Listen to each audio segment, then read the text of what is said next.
2026 sebetulnya tahun yang sangat tidak pasti. Kemungkinan terjadinya bubble di saham teknologi. Perusahaan teknologi ini, terutama Nvidia, pendapatannya dari jualan chip. Karena bisnis AI. Kalau kita ngomong bisnis chip dan sebagainya, front loading-nya siapa yang menguasai? Cooper. Freeport isinya kan Cooper and Gold. Presiden Trump, ya, setiap negosiasi dagang, dia kan nge-tweet. Presiden Prabowo, teman saya yang paling baik dan sebagainya. Dan apa yang dia katakan? Pemerintah Indonesia memberikan ruang seluas-luasnya buat Amerika Serikat untuk Cooper. Berarti Cooper Gold kita dipakai untuk membiayai Amerika Serikat front loading untuk tetap menjadi negara yang punya hegemoni. Itu juga yang dibilang oleh banyak analis di Amerika Serikat, bukan minyak yang dikejar di Venezuela, tapi mineral kritisnya. Kalau saya lihat itu yang terjadi terhadap Maduro. Nah, oke lah gitu ya, dalam artian Amerika ya diinvasi kan.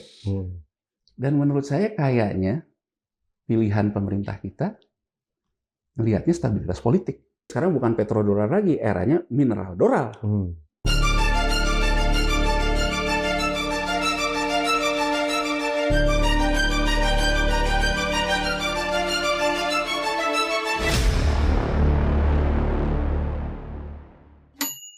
Bismillahirrahmanirrahim. Assalamualaikum warahmatullahi wabarakatuh. Sobat Forum yang sangat saya cintai tentunya karena nonton terus PhD 4K podcast hanya di sini, kritis, kreatif, konsisten dan kocak bersama saya Pembida Hidayatullah. Di awal tahun baru ini 2026, bukan 2021 yang jelas. 2026. Nah, banyak orang merasakan bahwa akan terjadi banyak risiko di dalam konteks melihat prospek ekonomi kita ke depan. Bahkan banyak yang juga agak pesimistik melihat cuaca daripada ekonomi kita ini. Biasanya kalau urusan ekonomi tidak lain tidak bukan, nah saya pasti undang sahabat saya yang bernama Yanuar Rizky ini, luar biasa. Ya bro, siap.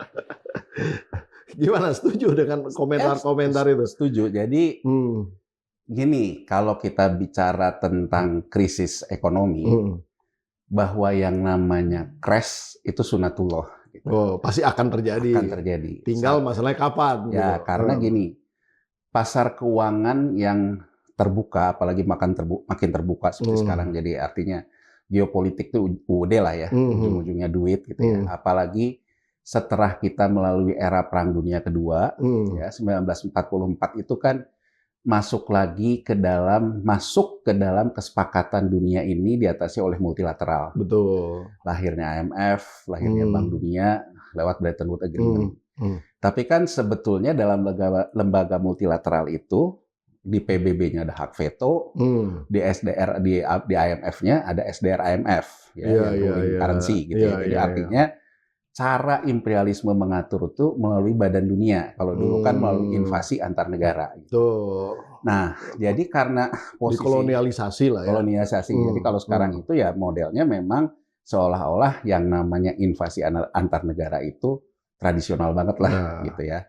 Nah, kalau kita lihat dari sudut itu gitu ya, artinya bahwa pasar keuangan ya itu menjadi arena permainan. Yeah.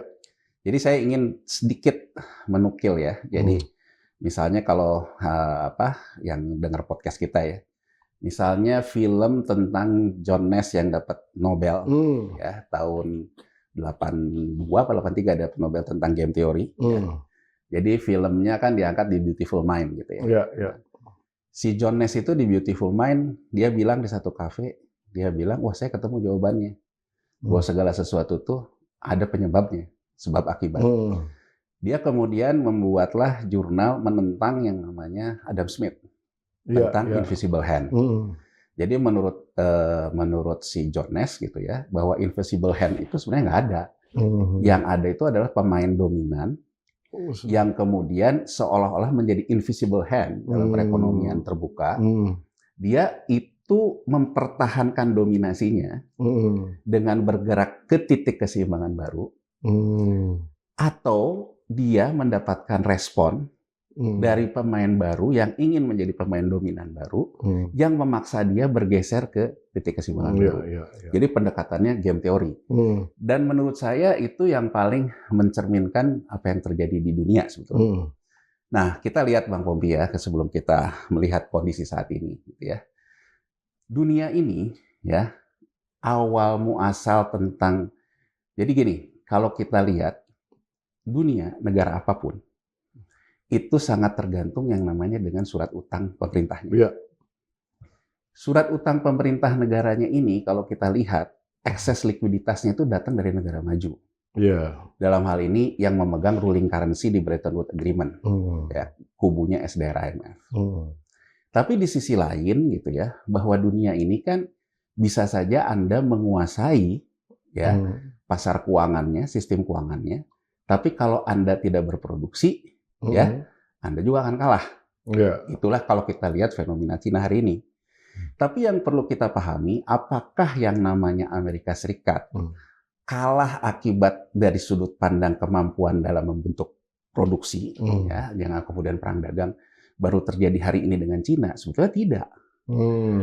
Jadi sebetulnya tahun 1970 itu Amerika dengan Jepang perang dagangnya. Iya. Jadi pada waktu itu Jepang itu menguasai industri mobil, Elektronik.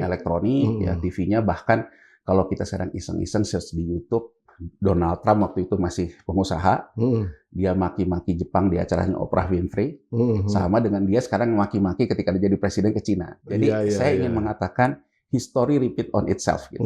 Bahwa perang dagang ini bukan baru pertama kali terjadi. Nah, itu episode 70-80. Ya.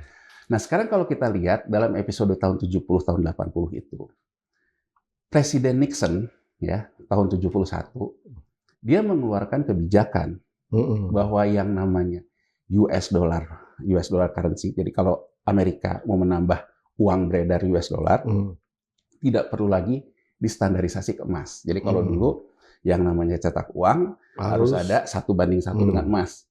Itu yang mengakibatkan Amerika Serikat menjadi ruling currency di Bretton Woods Agreement. Karena dia yang paling 1:1. Nah, di tahun 71 dia merubah itu. Kondisi geopolitiknya pada waktu itu juga hangat. Apalagi waktu itu perang dingin dengan Soviet. Ya.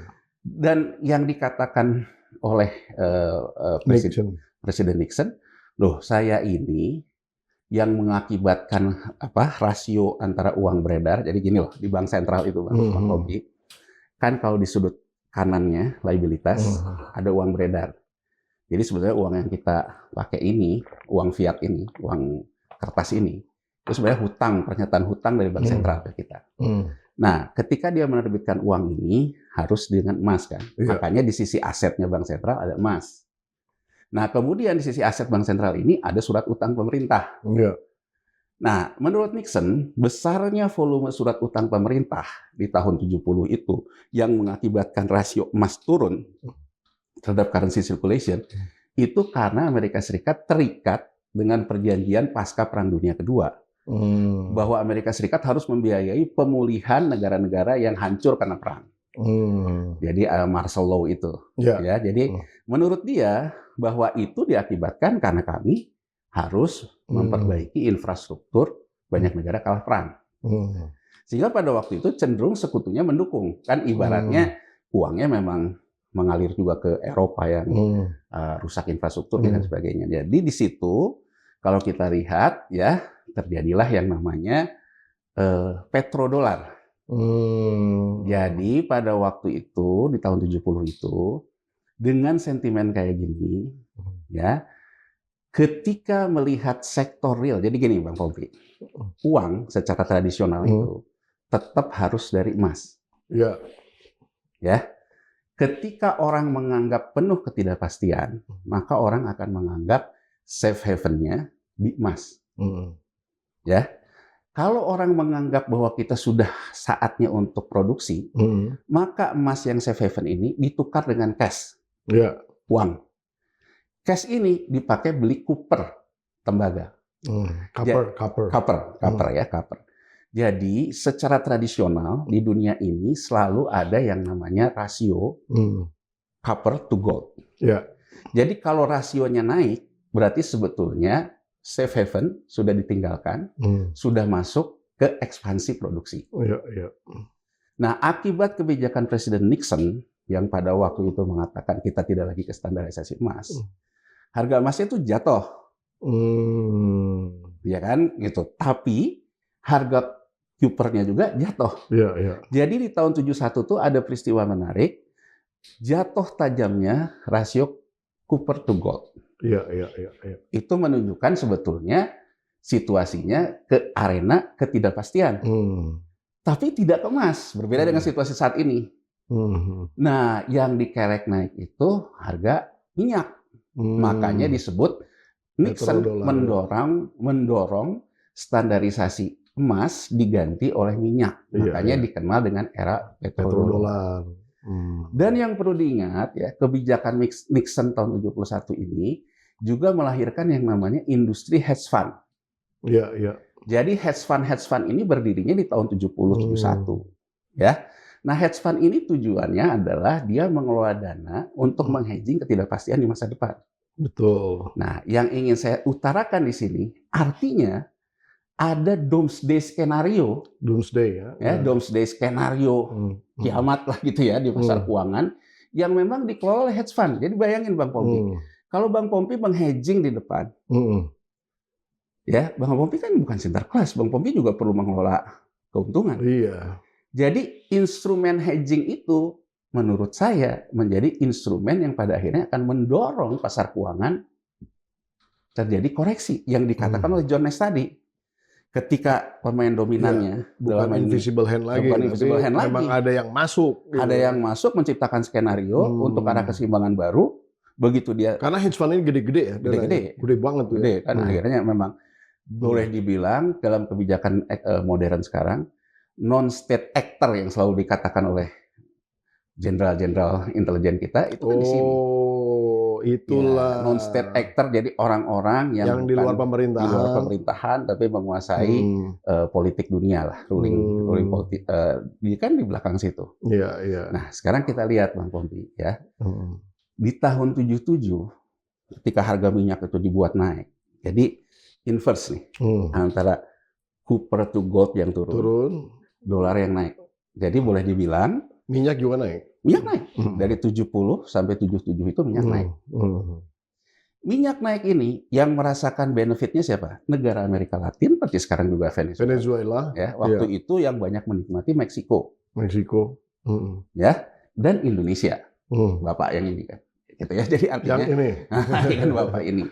Nah, Amerika Latin pada waktu itu merasa bahwa ini saatnya mereka untuk masuk ke era pasar keuangan modern. Karena saya punya minyak, jadi gini Bang Pompi, artinya pendapatan negara dari sumber daya alam itu masuk di penerimaan negara ini. Ya. Nah, Meksiko, Argentina, dan beberapa negara Amerika Latin ini, karena harga minyaknya tinggi terus, dia menerbitkanlah surat utang. Untuk membiayai ekspansi fiskal besar-besaran. Tentu atas nama pembangunan lah. Ya kan, artinya kan infrastruktur fisik ya, terus membangun juga apa yang dilakukan oleh banyak negara Eropa dan juga oleh Amerika Serikat setelah Perang Dunia Kedua, membangun sistem jaminan sosial. Jadi mereka menerbitkan surat utang atas dua alasan. Ya, ekspansi fiskal untuk pembangunan infrastruktur, ekspansi fiskal untuk mereka bisa masuk ke dalam dana jaminan sosial yang bisa setara dengan Eropa dan Amerika Serikat. Dibiayai dengan hutang. Visibility study-nya menjadi visible karena dia bisa bayar. Ada back to back dengan minyak. Ada back to back dengan minyak. Nah, sekarang di tahun 77 tahu-tahu harga minyaknya jatuh. Nah, saya ingin menggambarkan gini. Gampangnya kita mencerna gini. Hati-hati loh terhadap harga yang terus dinaikin. Sehingga muncullah yang namanya FOMO. Fear of missing out. Nah, orang yang kemudian melihat, harga minyak naik nih. Wow. Saya masuk deh di bursa komoditasnya deh. Ini namanya produknya ETF. Ini produknya hedge fund. Jadi ETF, Exchange Trading Fund. Exchange Trading Fund itu apa? Kayak saya beli reksadana, tapi dia mengacu ke harga minyak. Tapi saya nggak pernah punya fisik loh, Bang Pompi. Iya. Ya, jadi artinya ya hedge fund tuh mulai jualan ke masyarakat banyak. Ini harga minyak, ini tinggi segini. Untuk Anda juga ikut dapat madunya, Anda bisa loh masuk ke dalam produk yang namanya Exchange Trading Fund, ETF minyak. Nah, ini yang kemudian dikenal dengan posisi short. Jadi gini Bang Pompi, ketika saya naikin ordernya ke atas, itu ada yang disebut di pasar keuangan tuh bid inisiator. Jadi harga naik ke atas itu. Karena ada yang selalu ngebid di pasar future-nya. Turun. Untuk naik. Untuk naik malah. Artinya, begitu harganya naik, Bang Pompi akan melihat, demand side-nya tinggi. Jadi kita bedakan nih antara real demand dengan demand yang dipancing untuk ada. Good point. Ya, demand yang betul-betul ada atau demand yang dipancing supaya ada. Karena ini kan future kan. Ini future. Nah, yang terjadi dalam bursa minyak pada waktu itu, komoditas minyak pada waktu itu, ETF-nya kegedean, lebih gede dari transaksi fisiknya. Produksinya. Ya kan? Nah, begitu kegedean ini, orang banyak masuk, orang udah mulai banyak beli-beli instrumen keuangan ini.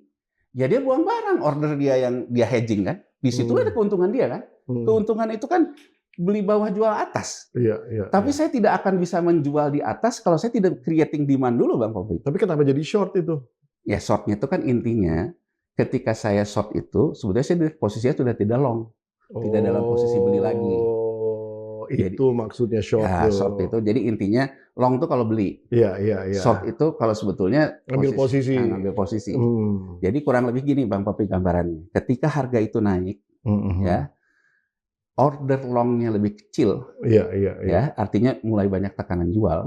Sebetulnya hati-hati bahwa itu saatnya si bandar itu naikin harga. Betul. Dengan volume yang nggak terlalu banyak. Begitu di atas orang banyak terus beli, dia buang barangnya yang banyak. Kan barang dia banyak. Supaya laku kan, supaya untung. Nah, karena dia jual harga jatuh dong. Di podcastnya Bang Pompi ini saya pernah mencontohkan yang paling terasa itu kan GoTo. Iya. Ya kan, jadi artinya ketika GoTo itu dikerek ke atas, kan saya punya barang dari harga 1 perak gitu. Kalau saya lepasin ketika demand-nya muncul, harga turun saya tetap untung Bang Pompi. Ya namanya mulai 1 perak. Mulai 1 perak. Jadi tergantung initial outlay-nya ya. Jadi artinya dari sudut pandang si hedge fund yang buang barang, ya dia barangnya ngumpulin dari bawah kan. Ya kan, barang dia banyak, harga turun kan? Iya. Apa yang terjadi? Begitu harganya turun karena order yang besar ini, pertama kali itu Meksiko. Di tahun 78, Meksiko tuh gagal bayar bunga. Jadi, karena penerimaan negaranya turun, di saat pendapat belanjanya naik, karena bunga hutangnya yang tinggi, dia nggak bisa bayar. Default. Iya. Padahal tahun 82 dia nyelenggarain sepak bola tuh ya. Ini peristiwa 78. Tapi saya ingin mencermati di sini yang orang mungkin juga lupa. Di September 78, Amerika Serikat itu telat bayar bunga loh. 1 bulan. Tapi pada waktu itu klarifikasinya itu karena sistem komputer. Iya. Tapi apa poin yang ingin saya katakan? Heboh dunia pada waktu itu, beratnya Amerika Serikat menanggung surat utang yang besar dari pemerintah Amerika Serikat. Tapi korbannya tidak di Amerika, korbannya di Amerika Latin, di Meksiko. Ya. Tahun 80 bukan hanya bunganya, pokoknya gagal. Merembet nih ke banyak negara Amerika Latin. Jadi kalau kita lihat sekarang, politik di Amerika Latin itu dari kejadian tahun 80 akibat intervensi petrodolar ini sampai hari ini memang nggak selesai. Makanya kalau kita lihat sekarang di Venezuela menurut saya ya sebetulnya kalau dari sisi historisnya memang Amerika Latin ini terkoneksi dengan krisis petrodolar itu. Iya. Nah, Bang Pompi, di situ saya ingin mengatakan gini. Tahun 80 akhirnya Amerika Serikat dengan Jepang mencapailah kesepakatan. Jepang dimasukkan ke dalam SDR IMF. Jadi artinya yang dikorbankan siapa? Negara-negara Eropa sekutu Amerika. Ya Amerika juga berkurang. Yang tadinya 74 jadi 5-6. Tapi yang banyak berkurang itu negara-negara Eropa. Jadi artinya Jepang itu memiliki voting right di special drawing right IMF diakomodir dari kebijakan 80 itu. Kebijakan 80 itu juga yang mengakibatkan Asia bisa dapat likuiditas karena Jepang kemudian setelah dia masuk SDR IMF, dia menjadi dalam tanda petik seperti juga cita-cita dia dulu lagi perang dulu, Mas. Jadi matahari Asia. Di 80 itu dengan kebijakan carry trade-nya, jadi bunganya rendah di Jepang, di carry trade ke negara-negara Asia, negara-negara Asia ini menjadi likuiditas. Ya. Jadi kalau kita bicara kebijakan tahun 80 Orde Baru bisa keluar dari geopolitik, tidak bisa terlepas juga dengan likuiditas yang diberikan oleh Jepang. Cina juga reform di tahun 78, Xiaoping. Ya kan? Jadi artinya bahwa intinya adalah yang ingin saya katakan, faktor Jepang itu juga dominan terhadap Asia yang bisa tumbuh sampai hari ini karena 80. Nah, hari ini Jepang mengatakan gitu, udah saatnya saya mikirin diri sendiri deh. Ya kan, dengan dia naikin bunga, dia balik lagi kebijakan yang lama itu ke tinggi bunga, ini juga akan mengancam Asia. Likuiditas akan makin ketat di Asia. Nah, sekarang kita lihat dari sudut pandang imperialismenya. Ya. Amerika Serikat di tahun 80, di samping dia dapat win-win sama Jepang, di SDR IMF, ya, dan kemudian krisis di Amerika Latin, di Meksiko, di Argentina, gitu ya, dia juga melakukan yang namanya kebijakan kontra Iran itu. Persis sama sekarang dia invasi ke Venezuela. Cuman kan bedanya kalau waktu itu yang berkuasa kan tidak kayak Trump gini. Kalau Trump ini kan telanjang banget, betul-betul nekat gitu ya, benar-benar diinvasi, benar-benar diambil di kamar tidurnya gitu kan. Gitu.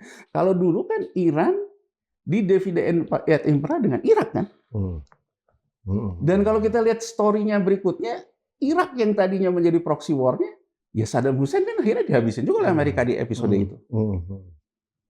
Ya, jadi saya ingin mengatakan kalau kita ngelihat dari sudut pandang geopolitiknya, ya apa yang terjadi sekarang ini mengkonfirmasi sebetulnya bahwa yang namanya Amerika Serikat untuk mempertahankan hegemoni politiknya, dia akan mengulang cara-cara yang sama kan? Itu ya, kebijakan 80. Saya ingin agak jauh sedikit, Bang Bombe. Jadi kita simpan dulu nih, ya. Jadi biar kita juga utuh dalam melihat persoalannya. Amerika Serikat tuh pernah nggak sih gagal bayar hutang? Kan orang selalu bilang, Amerika nggak mungkin gagal bayar. Karena dia pasti money printing, cetak duit. Pernah sebetulnya. Gagal bayarnya di tahun 1864. Jadi pada waktu itu, Amerika Serikat, Departemen Keuangannya, nggak bisa bayar hutang ke domestiknya, ke masyarakatnya, akibat biaya perang yang besar karena Civil War. Ya, karena Civil War. 1864 itu dia gagal bayar. Nah, kalau kita runut lagi ke belakang, tahun 1815, Bang Pompi, sebetulnya ada patahan yang mengakibatkan dunia modern ini berubah. Gunung Tambora di bulan April, 15 sampai 17 kalau saya nggak salah, meletus. Gunung Tambora di kita. Letusannya ini membuat perubahan iklim di Eropa. Jadi tahun 1816 itu dikenal sebagai tahun tanpa matahari di Eropa. 1817 ini sampai ke Sungai Banggai di India, jadi wabah kolera. Makanya kan ada 100 tahun kolera, 100 tahun flu Spanyol, 100 tahun COVID. Ya. Tapi poin saya, Eropa 1816 dengan tahun tanpa matahari ini, dia memiliki kesadaran tentang yang namanya perlunya mereka menjaga ketahanan pangan. Apalagi dengan perubahan iklim itu. Negara-negara Eropa ini menjadi imperialisme di situ. Sehingga dia menjadi ke negara-negara lain untuk mengumpulkan sumber daya dan sebagainya. Di Amerika Serikat terjadi Civil War 1864. Negara-negara Eropa lambat laun saling rebutan negara jajahan. Ya, meletuslah Perang Dunia ke-1 1915 sampai 1918. Setelah itu ada flu Spanyol. Tapi saya ingin menggambarkan satu posisi bahwa masalah itu diawali selalu oleh Amerika Serikat yang mengalami kesulitan dalam surat utangnya di 1864. Tapi kan dia bukan ruling currency pada saat itu. Bukan, tapi kalau kita lihat historisnya, ketika Roosevelt ya di New Deal, New Deal banyak ditentang sama juga kayak Trump ini. Ada beberapa teman yang diskusi tentang ideologi kayak gini, dia bilang, oh beda dong Trump sama Roosevelt. Betul, dari sisi substansi beda gitu. Yang satu sangat populis, yang satu nekat. Tapi dari sisi value as a nation, sama semangatnya. Sama. Jadi pada waktu New Deal pun Roosevelt diserang, tapi kan yang mengagetkan, yang diserang oleh Kongres, oleh Senat gitu, bahwa dia segala macam. Yang mengagetkan begitu tahun 41 dia mengajukan untuk memulai Perang Dunia Kedua, disetujui sama Kongres dan Senatnya. Ya, apa alasan serangan dari politikus oposisi terhadap Roosevelt? Kalau kita lihat, dia mengatakan, udahlah Amerika jauh usah lagi cawe-cawe lah terhadap konflik Eropa. Itu yang dibutuh negara-negara Eropa. Kita pengalaman dari Perang Dunia Pertama deh. Kita ikut-ikutan seperti itu, malah kita yang kena krisis, Great Depression. Ya, kemudian jadi crash dan segala macam gitu. Udah nggak usah ikut-ikutan, ya kan? Tapi dia ikut-ikutan kan. Nah, sekarang kita ke poin itu, Bang Pompi ya. Kita lihat nih, 1929 Great Depression. Ya. Kalau tadi saya bilang setelah pasca Perang Dunia Kedua, Amerika Serikat harus membiayai pemulihan negara-negara bekas perang. Di tahun 1930, Jerman itu karena kalah di Perang Dunia Pertama, kan Perang Dunia Pertama ini kan antar Eropa, tapi meluas kan gitu. Tapi Jerman kalah kan. Karena kalah, dia harus menjalankan yang namanya Young Plan. Ya sama, membiayai negara-negara yang rusak karena perang, negara-negara Eropa. Karena dia terikat dengan Young Plan, nah Cina ini lewat Bank of Berlin, itu kemudian menciptakan satu sistem untuk dia meng-clearing transfer ke banyak negara. Ya, clearing untuk segala macam. Di saat ini, game changer-nya pada waktu itu, ya Jerman dengan Hitler gitu ya, dia bilang ini adalah yang tadinya bencana buat kita, malah jadi berkah. Karena kita harus menjalankan Young Plan, sementara Amerika Serikatnya sendiri lagi kesulitan, ini saatnya untuk membuat Jerman great again itu. Jadi dia menggunakan betul Young Plan itu untuk yang namanya, kalau kita gampang sekarang tuh sama juga dengan kita ngelihat BRICS versus SDRMF. Jadi pada waktu itu juga muncul alternatif keuangan baru yang dirintis lewat Bank of Berlin dengan Young Plan itu, yang memang digagas oleh Jerman. Ya kan, dan kemudian dengan sistem jaminan sosialnya dan segala macam gitu. Nah, dalam perjalanan seperti ini, ya, orang bilang pada waktu itu Amerika akan ngalamin lagi kayak 1864, gagal bayar hutang. Tahu-tahu 1934 Roosevelt yang menang pemilu 1932, dia mengeluarkan undang-undang, ya, undang-undang disetujui Kongres dan Senatnya, merevaluasi harga emas. Karena pada waktu itu 1:1, Bang Pompi. Ketika saya mencetak uang baru, maka emasnya juga harus ada. Roosevelt mengeluarkan revaluasi harga emas di tahun 1934. Nah, dengan revaluasi harga emas itu nggak jadi gagal bayarnya Amerika Serikat. Karena dia nyetak duit. Karena si emasnya direvaluasi. Iya. Tapi yang ingin saya gambarkan tuh, ya saya sama gitu. Saya muak juga lihat Amerika Serikat ini gitu. Seenak-enaknya aja gitu ngatur dirinya gitu. Tapi kan kita harus dalam, ya posisi saya sih analis, kita bukan siapa-siapa ya. Yang perlu kita lihat tuh kan melihat fotonya secara utuh gitu. Nah, dengan adanya revaluasi harga emas itu, dia melakukanlah sebetulnya apa yang sekarang dikenal dengan revolving. Di awal sejarah revolving itu di 1935 itu. Iya. Jadi surat utang yang jatuh tempo diganti surat utang baru. Surat utang baru ini dia bisa terbit karena bank sentralnya bisa menyerap surat utang. Bank sentral bisa menyerap surat utang karena si emasnya udah direvaluasi. Nah, kalau kita lihat ya dengan rezimnya Young Plan Bank of Berlin, sama serangan orang terhadap dedolarisasi ini seenaknya aja gitu loh.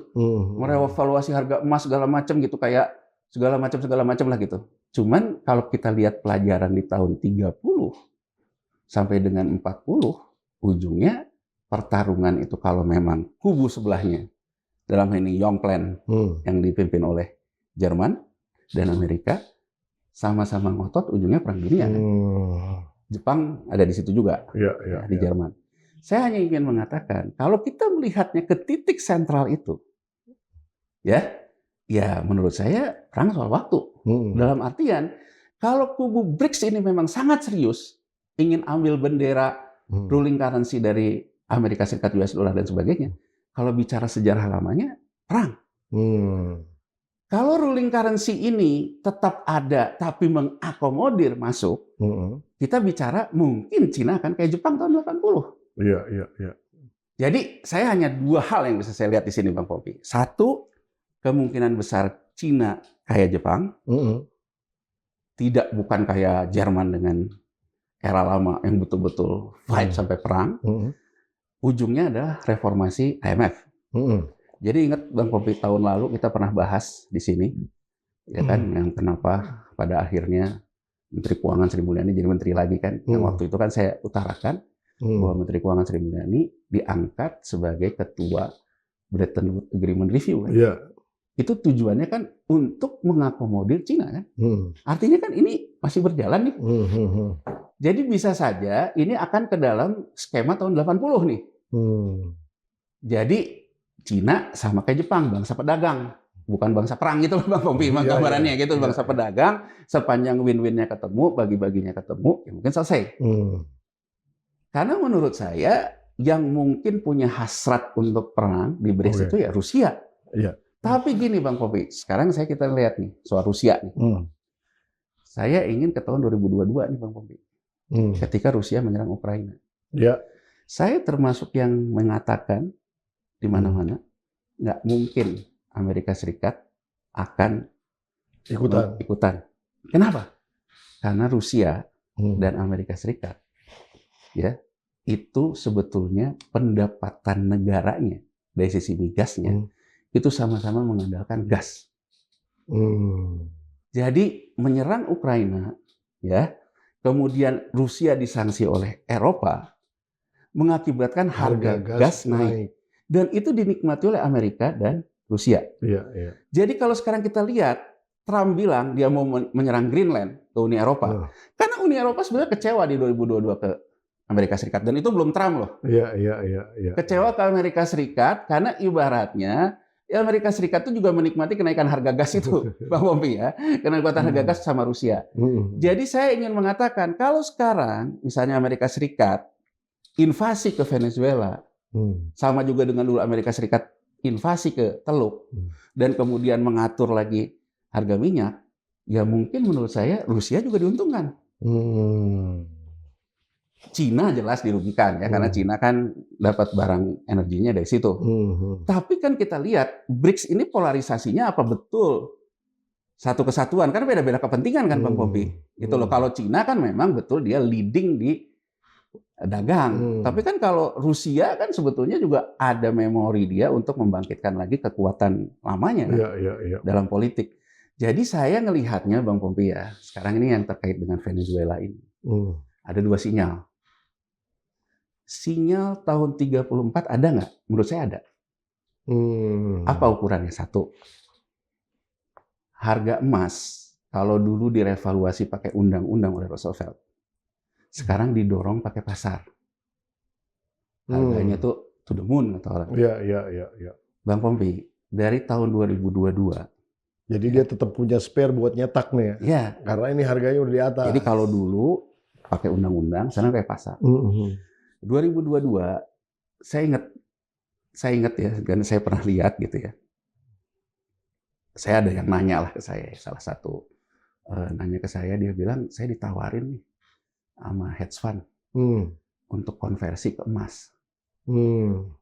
Saya lihat gitu, emang hedge fund sekarang alokasi ordernya kemana gitu. Nah, jadi normalisasi neraca yang dilakukan oleh The Fed itu menggiring hedge fund-nya dari 2022 sebetulnya posisi long ke emas. Jadi beli emas dalam posisi long, bukan short. Ya, posisi long ke emas. Nah, ini mengakibatkan harga emas itu naik terus. Bang Pompi, 2022 sampai akhir 2024, emas itu ya naik dari 900 US dollar sampai 2000 sekian lah, 1.800 beberapa gitu. Tahu-tahu di Januari 2025, 3.500, naiknya tinggi banget. Nah, ternyata yang FOMO bukan mak-mak. Ternyata? Yang FOMO adalah bank sentral negara berkembang, emerging market. Oh. Yang paling banyak beli Polandia, kemudian Uni Emirat Arab, kalau Cina beli terus ya. Jadi di Januari 2025 berdasarkan order di pasar emas fisik nih, kita nggak ngomongin pasar emas yang komoditinya, yang fisik, terjadi lonjakan order posisi long dari bank sentral negara berkembang. Jadi kurang lebihnya hedge fund ini udah berhasil menggiring persepsi banyak central bankers di negara berkembang berpikir tahun 34 terjadi lagi. Kalau dulu Russell Fed pakai revaluasi harga emas, oh sekarang pakai pasar. Daripada saya jatuh kayak dulu, ini kan yang orang bilang Cina, Jepang menukar US Treasury-nya dengan emas gitu ya. Tapi cara bacanya gitu. Jadi cara bacanya banyak negara yang menganggap, waduh, kalau misalnya terjadi crash pasar surat utang, yang masalah surat utang Amerika Serikat, yang crash bisa di Amerika Latin kayak tahun 80 kan. Saya melakukan ahead the curve, mitigasi risiko. Ya saya juga pegang emas. Biar kalau nanti ada apa-apa terhadap negara saya, crash di surat utang saya punya emas yang untuk ditukar. Jadi teorinya, kalau Amerika Serikat bisa money printing dengan naikin emas, ya saya juga pegang emas, kurang lebih begitu. Iya. Benar. Jadi artinya, kembali lagi ke sisi game teori, hedge fund ini menggiring bank sentral untuk membuat harga emas itu naik. Dan dari Januari sampai dengan akhir tahun kemarin, itu sudah di 4.500-an. Yang menarik Bang Pompi, ya, yang menarik. Di 2024, saya mengatakan, termasuk juga di tempat Bang Pompi ini, saya bilang dunia akan stagflasi. Di mana ukurannya? Harga emas, seperti yang saya bilang tadi, naik. Harga kuper juga naik. Rasionya turun. Jadi artinya, si kupernya naik, emasnya naik. Rasionya turun. Jadi kurang lebih ya settingnya hedge fund ini. Lu orang nih kalau mulai mau melakukan produksi di manufaktur, harga bahan bakunya gua buat mahal ya. Oh iya. Terus untuk harga mahal itu kenapa jadi stagflasi, jadi inflasi kan harga mahal bahan baku di kupernya? Kan sebetulnya dia akan ekspansif begitu si emasnya di cash in. Iya. Ditukar. Jadi artinya emas ditukar untuk beli kuper kan? Tidak terjadi. Jadi yang terjadi ini sekarang harga kupernya. Makanya rasionya jadi tetap rendah. Rendah. Jadi bedanya 70, Bang Pompi. 70 itu. Berarti ada bagaimana kebijakan naikin si copper ya? Kalau misalnya kemudian tidak ada transaksi. Nah, ya, itu yang hedge fund tadi. Isu aja tuh berarti didorong aja. Makanya hedge fund selalu main isu kan. Nah, saya ingin memberikan sedikit gambaran ya. Orang bilang gitu, mulai FOMO kan orang, wah cari emas, cari apa gitu. Mulai sekarang orang atasi dengan bank emas, rekening bank emas. Bang Pompi, coba kita lihat Robin Hood. Kita sering ngomong Robin Hood ekonomi. Tapi kemarin ada Robin Hood Hedge Fund yang datang ke pemerintah, datang ke Menteri Keuangan, yang menurut saya nggak pantas lah masa kita ngendorse Robin Hood mencari nasabah, pendapat saya ya. Iya. Saya lihat gitu Robin Hood, BlackRock ya, kemudian yang lain-lain ini. Dia menggandeng beberapa sekuritas BUMN kita lewat Danantara, mau jualan ETF emas. Saya ingin memberikan gambaran, ETF emas sama beli emas fisik dua hal yang berbeda loh. Sama kayak saya menggambarkan tentang yang namanya minyak kan. Jadi sekarang itu kurang lebihnya dengan harga emas sudah setinggi ini, ya. Tapi kan tetap ada volatilitas yang harus digarap oleh si hedge fund. Dia garap lewat ETF. Nah, saya kemudian penasaran gitu. Akhir tahun kemarin, mana nih lebih kuat nih? Short apa long? Kalau dilihat dari commitment of trade dari otoritas bursa berjangka di Amerika Serikat, masih lagi gede-gede yang longnya, Bang Bobi. Iya. Tapi saya meyakini bahwa harganya itu sebetulnya ditahan di 4.000 agar bisa money printing, tapi dia akan bergerak-gerak gitu, akan volatile. Beda kayak kemarin naik terus gitu. Nah, saya ingin mengatakan gini loh Bang Bobi, gambarannya. Saya beli emasnya Antam batangan misalnya, beli dari 900.000 Bang Bobi. Sekarang harganya udah 2,5 juta. Saya nggak mau lepas karena saya nganggap emas bisa naik lagi. Katakanlah besok akibat order ETF, harga emas Antam Fisik saya turun ke 2,3. Saya lepas pun saya masih untung kan Bang Popi. Ya. Tapi Bang Popi bayangin kalau orang yang baru masuknya itu di 2,5 juta. Karena dia ngelihat harga emas tinggi. Tahu-tahu turun, bisa panik kan dia.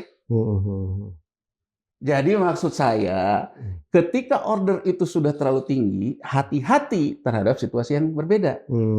Saya ingin kasih gambaran.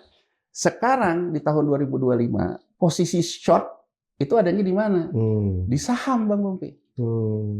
Jadi berdasarkan data FNRA, jadi FNRA ini otoritas pasar keuangan di Amerika Serikat, OJK lah di kita. Tahun 2025 terjadi kenaikan pembiayaan margin tuh gini. Iya. Indeks saham begini. Jadi boleh dibilang saham ini naik pakai pembiayaan margin. Ya. Nah, di Amerika Serikat mulai mengatakan bahwa ini ada potensi di Q1 crash-nya di saham. Saya kasih gambaran ini. Bang Pompi kasih pembiayaan margin. Saya katakanlah bandarnya nih. Yan, modalin dong. Saya mau beli saham nih. Oke. Pakai margin rasio di saya. Oke ya. Beli berapa segini ya. Dah. Naik nih ke atas nih. Begitu ke atas, sahamnya turun kan? Iya. Saya akan for sale jaminan Bang Pompi. Jaminannya apa? Saham Bang Pompi kan? Ini yang dikatakan dengan crash di bursa itu. Jadi saya ingin menggambarkan kenaikan itu 35% dibandingkan tahun lalu.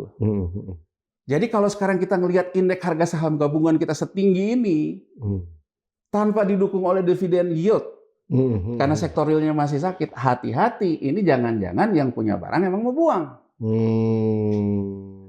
Anda bisa melakukan spekulasi berlebihan dan menjadi uang bagi Anda kalau Anda jago mainnya. Kalau Anda nggak jago mainnya, Anda tetap akan kalah sama bandar. Tapi saya tidak memungkiri.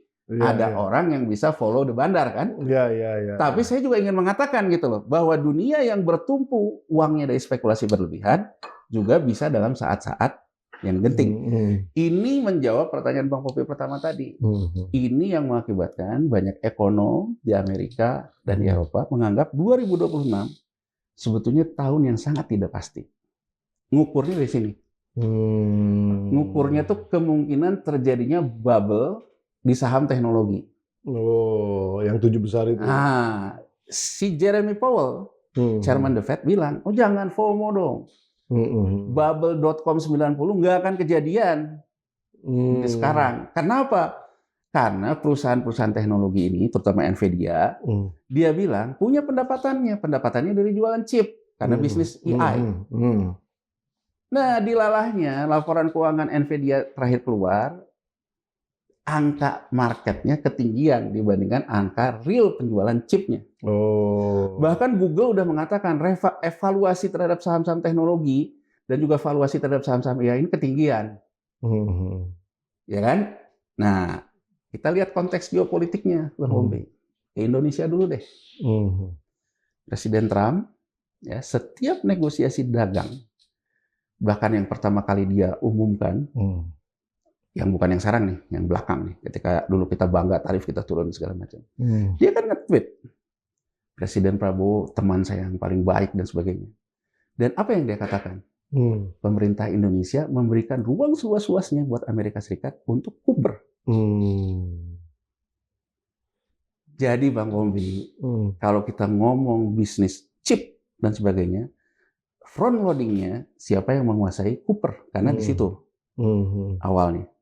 Belum kalau nanti ingin membangun lagi pabrik. Turunan dari kuper itu kan ada ore besi dan sebagainya. Rare mineral. Jadi mineral kritis. Itu juga yang dibilang oleh banyak analis di Amerika Serikat, bukan minyak yang dikejar di Venezuela, tapi mineral kritisnya.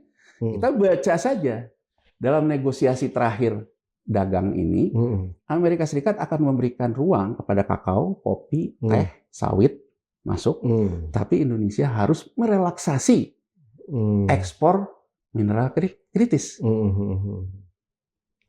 Ya kalau kita lihat Freeport isinya kan copper and gold. Ya Bang Pompi ya. Jadi saya ingin mengatakan apa yang dikatakan Bung Karno dalam Indonesia Menggugat. Bahwa kalau dulu rempah-rempah, kan Bung Karno bilang, kami disuruh tanam paksa, kerja paksa, yang hasilnya membiayai krisis industri negara barat. Kalau kita sekarang lihat gitu, berarti Cooper, gold kita dipakai untuk membiayai Amerika Serikat front loading untuk tetap menjadi negara yang punya hegemoni. Mungkin sekarang bukan petrodolar lagi, eranya mineral dolar. Hegemoni dia. Berarti kan supply-nya dari kita. Jadi menurut saya prinsip imperialismenya tidak berubah. Nah sekarang kita lihat gitu. Mohon maaf nih, kita ini analisa ya. Namanya analisa kan kita bebas aja kan. Kalau saya lihat itu yang terjadi terhadap Maduro. Bahwa dia memang ibaratnya nggak oke lah gitu ya dalam artian Amerika ya diinvasi kan. Dan menurut saya kayaknya pilihan pemerintah kita melihatnya stabilitas politik. Jadi kurang lebih gitu, biar tidak terjadi invasi, stabilitas terhadap politik, kelihatannya kita oke-oke aja tuh terhadap apa yang diinginkan oleh Amerika Serikat gitu ya. Nah sekarang saya ingin melihatnya, apakah itu jalan aman juga buat kita? Menurut saya, kita sekarang lagi mengalami sinyal Meksiko tahun 77 lah, Bang Robi. Jadi yang namanya Meksiko tahun 77 itu rasio hutang terhadap GDP-nya 31%. Kita sekarang 44%. Yeah. Meksiko sama kita jualannya sama. Aman, beres. Rasio hutang kita tuh rendah kok, terbaik di negara-negara G20. Tapi kemampuan kita bayar hutang itu buruk, debt service ratio. Saya ingin omongan warung kopi aja deh. Penerimaan negara kita sekarang shortfall pajak. Yeah. Di saat belanja kita naik, belanja rutinnya naik karena utang jatuh tempo kita lebih besar. Betul. Bunga kita lebih besar. Ini kan percis dengan yang terjadi di Meksiko. Makanya nggak kaget kalau pada akhirnya karena shortfall ini, uang yang kemarin jadi hiruk pikuk tentang dana likuiditas itu ditarik. Tapi saya ingin memberikan secara fair. Terlepas saya dari awal, termasuk di tempat Bang Pombi ya, ada yang setuju, ada yang enggak sama saya, itu biasa saja. Orang mengatakan bahwa saya seolah-olah menyerang kebijakan bagus dari Purbaya gitu. Saya sih sebetulnya tidak menyerang orang, tapi menyerang kebijakan dari realitanya. Terlepas saya tidak setuju dengan cara likuiditas yang dilakukan oleh Menteri Keuangan Purbaya, di mana letak perbedaannya? Saya memahami Bang Pombi bahwa Purbaya sebagai ekonom ya melihat bahwa krisis 98 itu terjadi ketika M0-nya itu kering. Masyarakat nggak punya duit. Jadilah krisis. Pengalaman dari situ, ketika di 2008 M0-nya kritis, dia melakukan injeksi. Yang selalu dia katakan, dia membantu SBY. Di 2020 melakukan injeksi. Ini pendapat saya. Yang dilakukan kan berarti trickle down effect. Ya. Bahwa uang dicetak lewat kredit perbankan, perbankan memberikan injeksi likuiditas ke modal kerja perusahaan, sehingga perusahaan tidak jadi mem-PHK. Perusahaan tidak jadi mem-PHK, maka akan ada M0 ke karyawan yang tetap digaji. Tidak ada PHK. Dengan sekarang perbankan diberikan likuiditas, maka perbankan akan injeksi kan. Problemnya, likuiditasnya nggak problem. Undisbursed loan-nya besar. Nah, saya lihat datanya gini. Ini data yang kita lihat. Jadi sejak 2023, UMKM kita itu turun. Kredit modal kerja yang diambil dari perbankan turun. Artinya dia udah nggak bisa usaha, Bang Pompi. Ya, NPL naik di kartu kredit, dipinjol yang berapa kali saya bicarakan. Berarti masyarakatnya juga udah hidup dari makan utang yang sudah dia tidak bisa bayar, NPL-nya naik. Ya, data terakhir, kalau Bank Himbara orang bisa ngomong lah penugasan era Jokowi segala macam. Yang menarik kan Q3 2025, BCA melakukan impairment. Jadi ada NPL, kredit macet. Sementara BCA profilnya lebih kepada kredit modal kerja, kredit konsumsi. Berarti kan dari sudut pandang itu memang sektorilnya lagi problem. Kalau kita urut, kenapa sektorilnya problem? Karena perlambatan ekonomi Cina. Cina itu ekspor impornya turun gitu loh. Berarti kan perlambatan ekonominya berdampak ke kita. Turunnya harga komoditas kan, batu bara dan sebagainya. Nah, jadi menurut saya, kalau sekarang kita memaksakan injeksi likuiditas ke sini, lah sementara UKM-nya turun terus, kredit modal kerjanya turun terus, ya memang persoalannya di demand side. Tapi terlepas dari perdebatan perbedaan pandangan saya dengan Pak Purbaya di titik itu, saya sebetulnya terlepas dari orang mengatakan, wah dulu cowboy, sekarang panik sendiri, bingung sendiri, narik duitnya yang 75 kan sekarang dia mengalami bumerang dari statementnya ya. Saya ingin mengatakan as a nation sebagai bangsa bahwa upaya yang dilakukan oleh Menteri Keuangan adalah dengan segala upaya supaya kita tidak default. Ya Bang Popi ya. Jadi saya ingin fair juga. Kita sebagai bangsa, gitu kan, artinya pada akhirnya berani malu lah beliau lah. Narik uang itu kan sebetulnya memang mengatasi cash flow problem. Betul. Ya. Kemudian dia mengeluarkan lagi ketentuan Menteri Keuangan bahwa dia bisa mengambil surplus laba dari neracanya BI.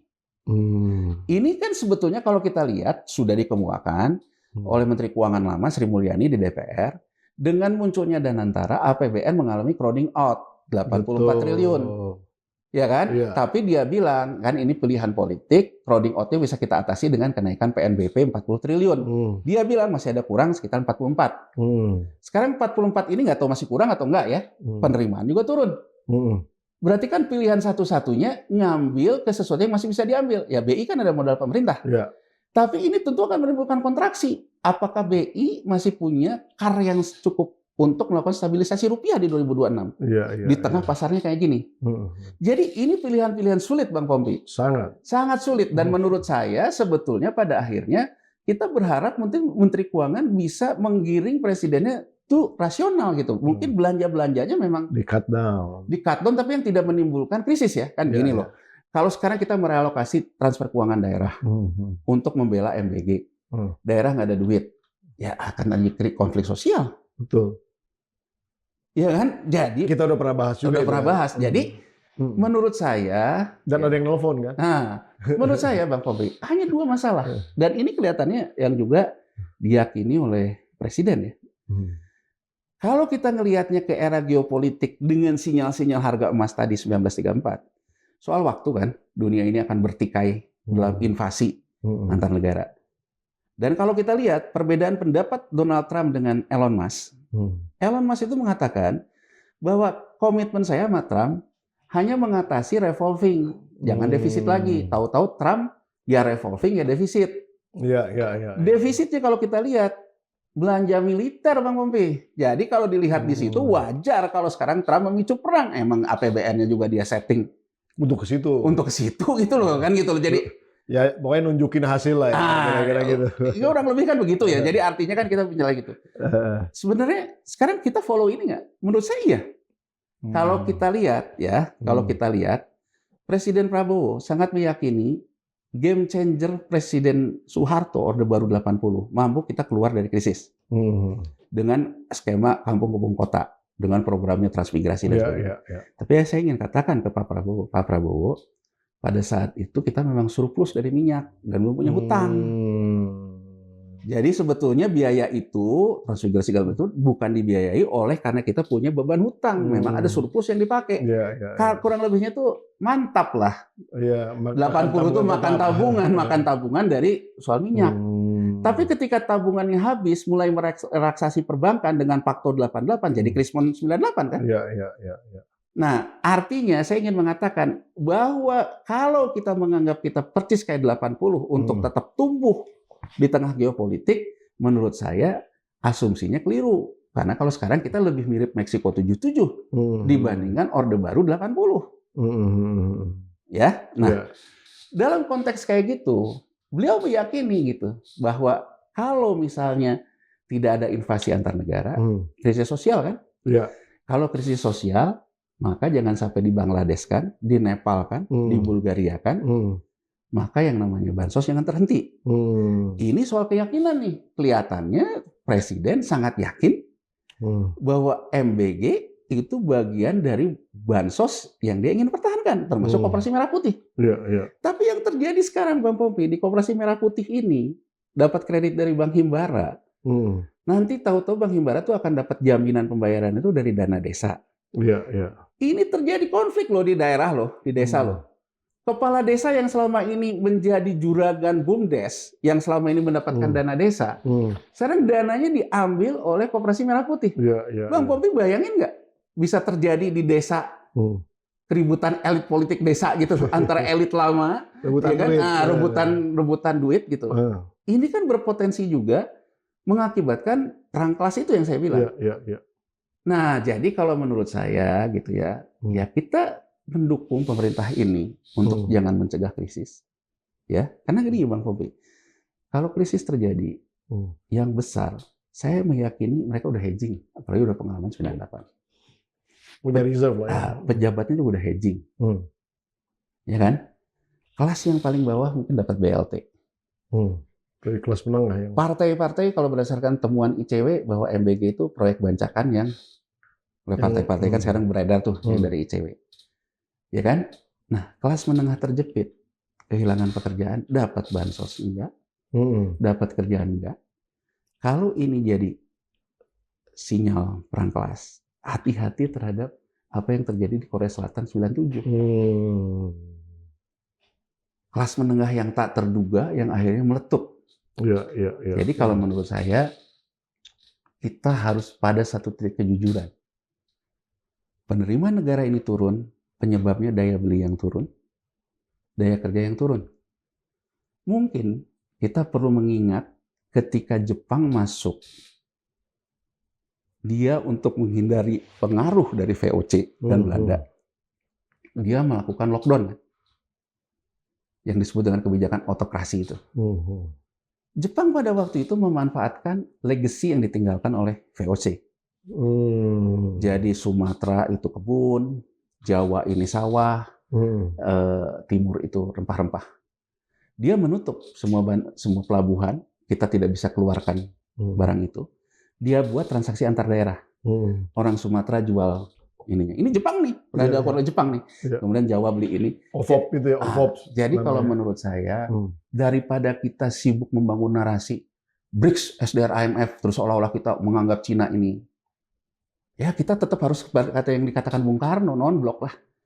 Kita harus berdiri atas kaki sendiri lah gitu. Mau BRICS, mau SDR, IMF, menurut saya dua negara yang memang lagi rebutan imperialisme ya. Kalau kita mau pakai bahasa terang ya.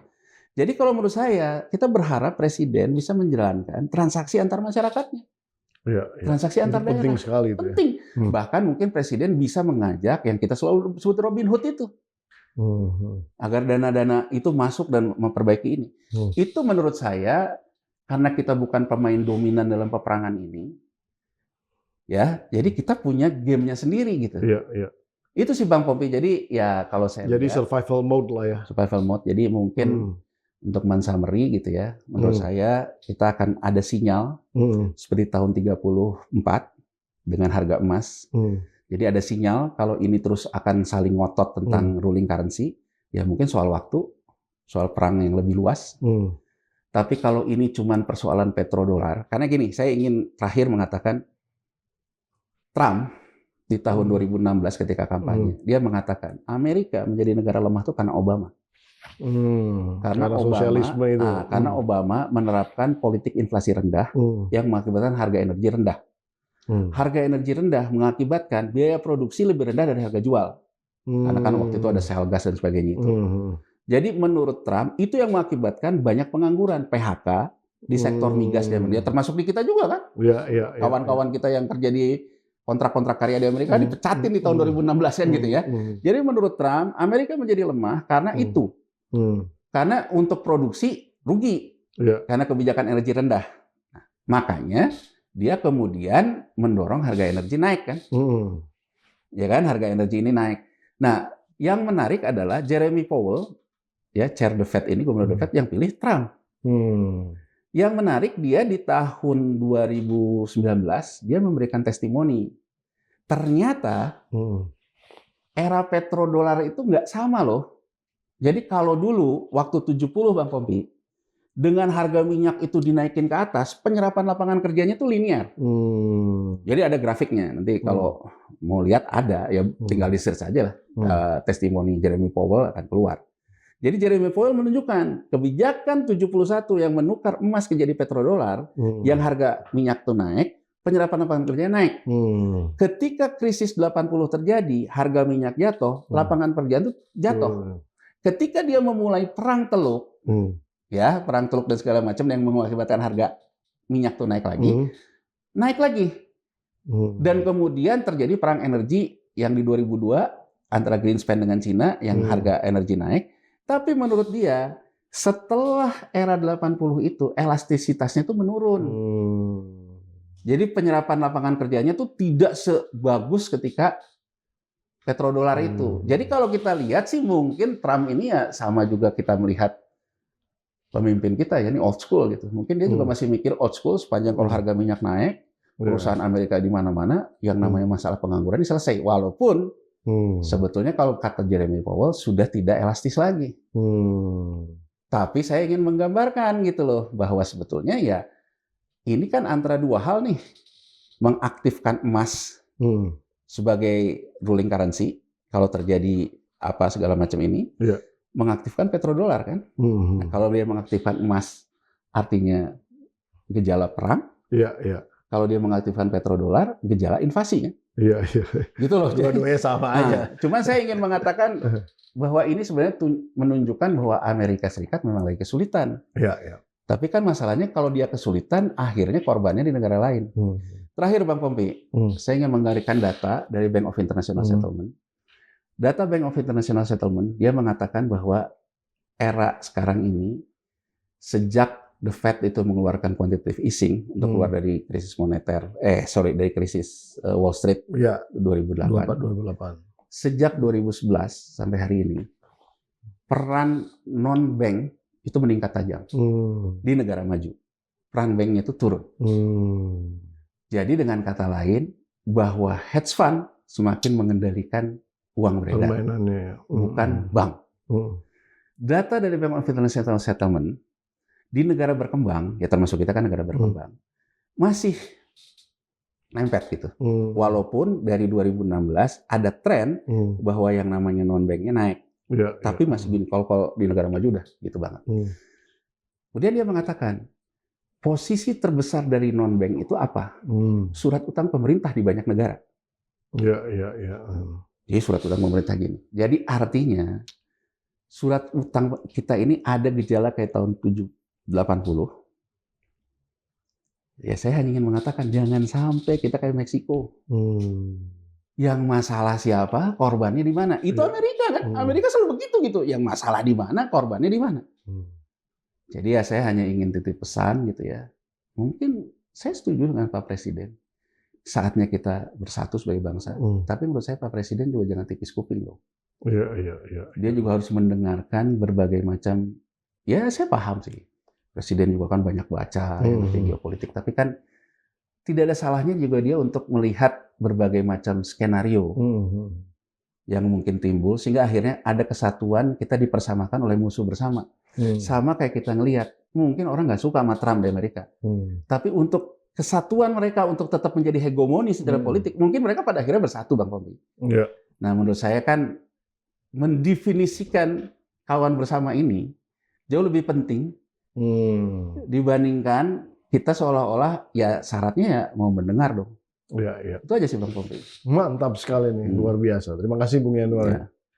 Nah, Sobat Forum, itu tadi Bung Yanuar Rizky yang saya juga susah gitu untuk mengulangnya lagi dalam konteks menyimpulkan. Tapi di dalam konteksnya ya kalau kita ingin melihat prospek ekonomi di 2026, ya nampaknya kita tidak bisa terlalu agresif.